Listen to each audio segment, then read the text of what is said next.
Okay, everybody's got their vegetables and all their food.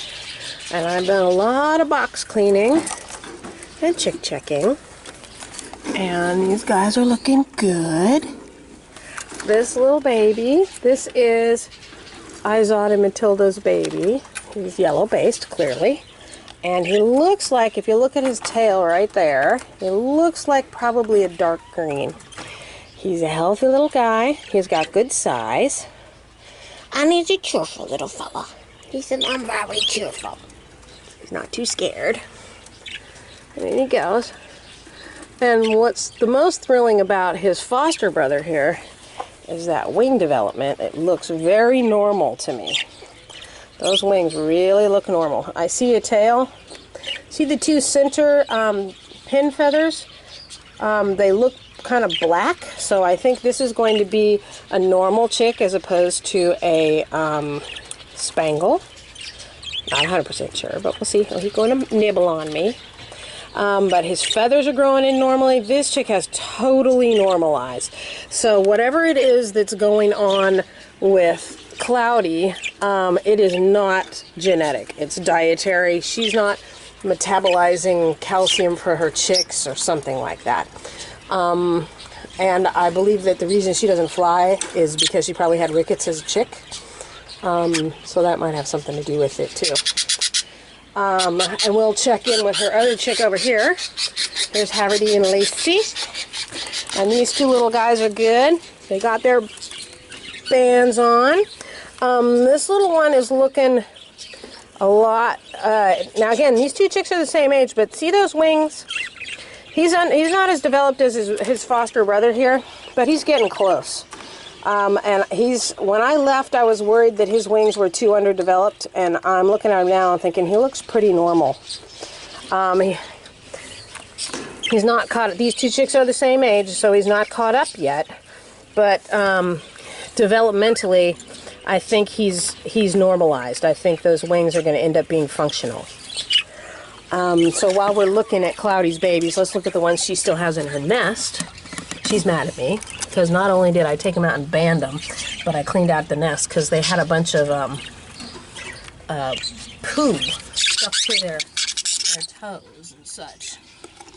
So I'm going to stick a little cloth in here because she likes to sit out there and reach in and bite me. That's all right. She's a mama. And let's take a look at these two. Now, here's... these guys have normalized quite a bit. You see these two older chicks here. The older one is smaller than the second oldest one, and the way I can tell is he has more feather and his eyes are better developed, but he is physically smaller than the other one, and I'm still not confident about his wings. But look at his feet. He has bird feet. They've totally normalized. I banded him, and it's going to stay on, and the whole thing. So with luck, he's going to be okay. His next baby, with less down on him and less developed eyes, is bigger than he is, and also has developed real bird feet. Sorry, little guy. But his wings are bigger. They stretch out farther. So I'm pretty confident that that one's okay. And baby number 3, I think, is developing normally. He has more down than they did at his age. He's almost as big as his brothers. So I think the calcium is making all the changes. I'll probably band him tomorrow. So I think the younger two are in good shape. The oldest one of this group, which would be the middle-born chick, is still kind of up for grabs. But I'm greatly encouraged. So who else has chicks that we could look at? Oh, there is Sky and Jester. And I did manage to get a band on the littlest baby. It took 2 different tries, soap, and all kinds of other stuff, but I got a band back on him again. He's a cute little guy, and I don't know what he is yet, but his older siblings have resolved, and I can tell what they are. This little guy is, oh, he's a pied. So I can tell because of all those white, long primary flights, like his father's. If you can see Jester in there, his primary flight feathers are white. This little guy also has, if you look at his tail feathers, one of them is going to be white, and the long ones in the center, one of them is going to be white and the other one's going to be black, which is kind of interesting. And he has this big pied spot on the back of his head. So, and the biggest chick has no pied spot. And is clearly a Spangle. You can see it in his wings. Handsome little guy. This is a big baby. I'm really excited about him. I'm so glad I got a band on. Healthy, happy, fat, and sassy. Okay. Of the 3 chicks born on the same day, that one and Matilda's baby and Gray and Cloudy's baby that are in with Matilda, Sky's chick is the biggest at this point. That's your pretty babies, Missy. She says, I'm not speaking to you. Okay. This is Remington, and she had 4 eggs in here that didn't hatch. Now, I never like to take all the eggs out at once, but first of all, her little chick here is doing great. He was huge when he hatched, and he's still big. I left 1 egg in there, I candled it, and that's the one that never developed. It's still just yellow inside. But the other 3 eggs all had half-developed chicks in them. They were stepped down in level of development, so it was very obvious that they all died the same night, probably a night that it got really, really cold, and she's an amateur at this, so they froze, but this last little one managed to survive, so...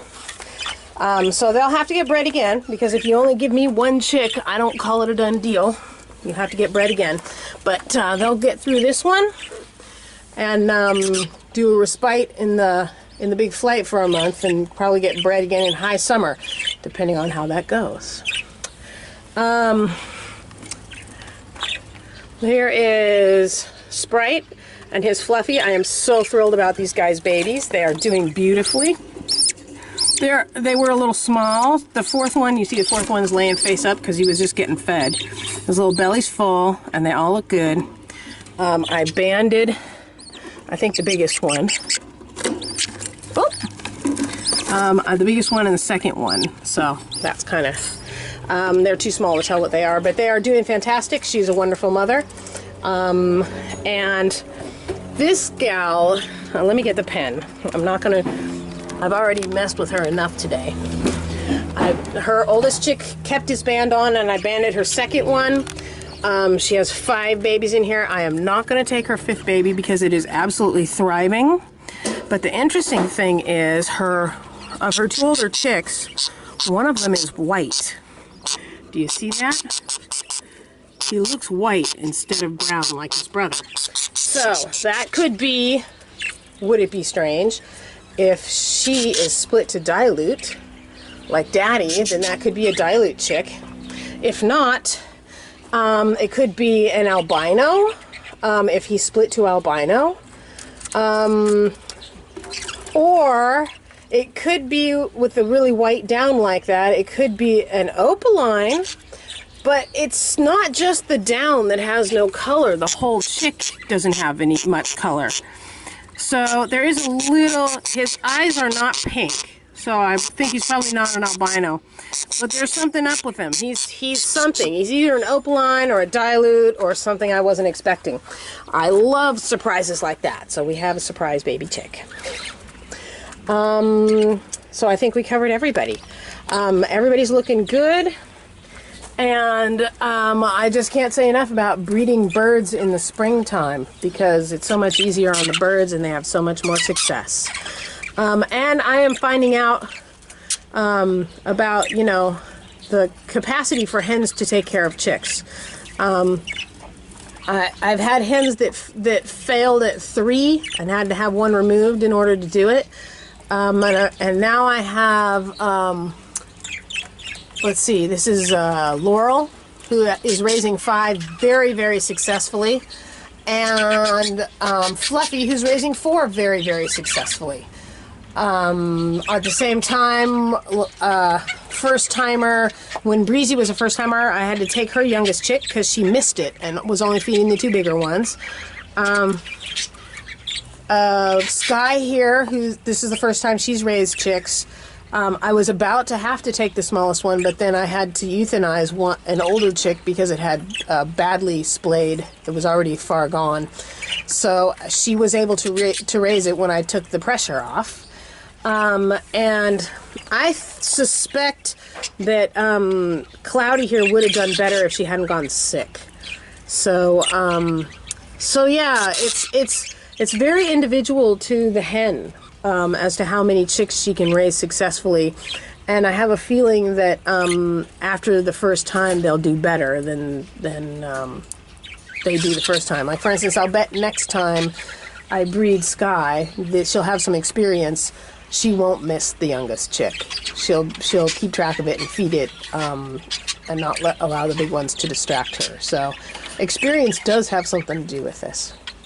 But overall, I'm really pleased. Everybody's fat, sassy, and healthy, and my chick mortality is non-existent. Except for the one that I had to put down because I missed him going splayed. I have not lost a single chick. If it hatched, it lived. I'm a little disappointed that Remington lost so many babies, so many viable eggs, but it's okay. She'll have another chance. And she is young. She has barely hit her 10-month birthday when I put her in here, and that's the earliest I'll breed a bird, so it is what it is. All right, things are going well.